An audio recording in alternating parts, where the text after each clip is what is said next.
అందరికీ నమస్కారం. సాయిబాబా వారి కోసం ఎన్ని రోజులు ఉపవాసం ఉండాలి? ఈ ఉపవాసం ఎలా ఆచరించాలి? గురువారం సాయిబాబాకు అంకితం. భక్తులందరూ సాయిబాబాతో సమానులే. ఆయన ఎల్లప్పుడూ కుల మతాల ఆధారంగా వివక్ష చూపలేదు. చిత్తశుద్ధితో సాయిబాబాను ఆరాధించే వారికి అన్ని కష్టాలు తొలగిపోతాయని చెబుతారు. కేవలం సాయినామాన్ని జపించడం ద్వారా కోరికలు నెరవేరుతాయి.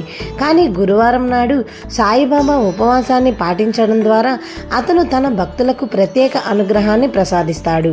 గురువారాల్లో సాయిబాబా వ్రతాన్ని ఆచరించడం వల్ల అసంపూర్తిగా ఉన్న వ్యాపారాలు విజయవంతంగా పూర్తవుతాయని భక్తుల నమ్మకం. సాయిబాబా కోసం ఎన్ని రోజులు ఉపవాసం ఉండాలి?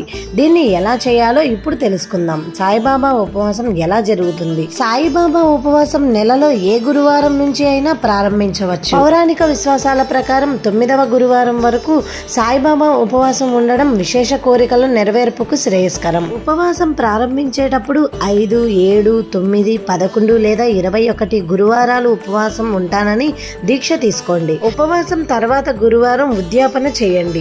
గురువారం భక్తి శ్రద్ధలతో ఉపవాసం పాటించిన తర్వాత పేదలకు అన్నదానం చేయండి. మీ శక్తి మేరకు దానం చేయండి. పేదలకు సేవ చేయడం ద్వారా సాయిబాబా చాలా సంతృప్తి చెందుతారు. సాయిబాబా ఉపవాసం ఎప్పుడు ప్రారంభించాలి? గురువారం నాడు సాయిబాబా ఉపవాసాన్ని నిజమైన భక్తితో ఆచరించండి. సాయిబాబా భక్తిని హృదయపూర్వకంగా ఆచరించినప్పుడే గురువారం ఉపవాసం చేసిన ఫలితం లభిస్తుంది. సాయిబాబా ఉపవాసంలో మనశ్శాంతి చాలా ముఖ్యం. ఇతరుల పట్ల ద్వేషం ఉండకూడదు. లేకుంటే పూజల వల్ల ఎలాంటి సానుకూల ఫలితాలు ఉండవు. సాయిబాబా ఉపవాసం నీరు త్రాగకుండా చేయరాదు. మీ సామర్థ్యాన్ని బట్టి ఉపవాసం చేయండి. సాయిబాబా పూజ అనంతరం పండు లేదా ఒక పూట భోజనం చేయవచ్చు. ఏదైనా కారణం చేత గురువారం ఉపవాసం చేయనట్లయితే దానిని లెక్కించకూడదు. వచ్చే గురువారం ఉపవాసం కొనసాగించండి. ఉపవాస సమయంలో బాబాకు సమర్పించిన ప్రసాదాన్ని ఇతరులకు పంచాలి. గురువారం పూజా విధానం. సాయిబాబాను అత్యంత సరళంగా పూజిస్తారు. గురువారం ఉదయం స్నానం చేసిన తర్వాత సాయిబాబా ముందు ఉపవాసం ఉండండి. పసుపు బట్టలు ధరించి బాబాను పూజించండి.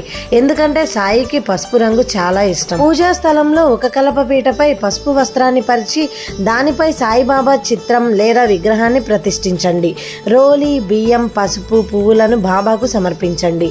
నెయ్యి దీపం వెలిగించి సాయిబాబా ఉపవాస కథను చదవండి. సాయినాథునికి పసుపు మిఠాయిలు సమర్పించండి. కిచిడి రుచి సాయిబాబాకు చాలా ఇష్టం. ఇప్పుడు హారతి చేసి ప్రసాదాన్ని అందరికీ పంచండి. మీరు పేదలకు ఆహారం, బట్టలు దానం చేయవచ్చు. 9 వారాలు ఉపవాసం పాటించాలి. ఈ ఉపవాస సమయంలో పండ్లు తీసుకోవాలి. సాయంత్రం సాయిబాబా ముందు నెయ్యి దీపం వెలిగించాలి.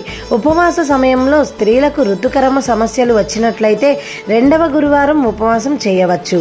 తెలుసుకున్నారు కదండి. మీకు ఈ వీడియో కనుక నచ్చినట్లయితే ప్లీజ్ లైక్ చేయండి. ఇలాంటి మరెన్నో మంచి వీడియోస్ కోసం మన ఛానల్ని సబ్స్క్రైబ్ చేయండి. మరో మంచి వీడియోతో మళ్ళీ కలుద్దాం. Thank you for watching.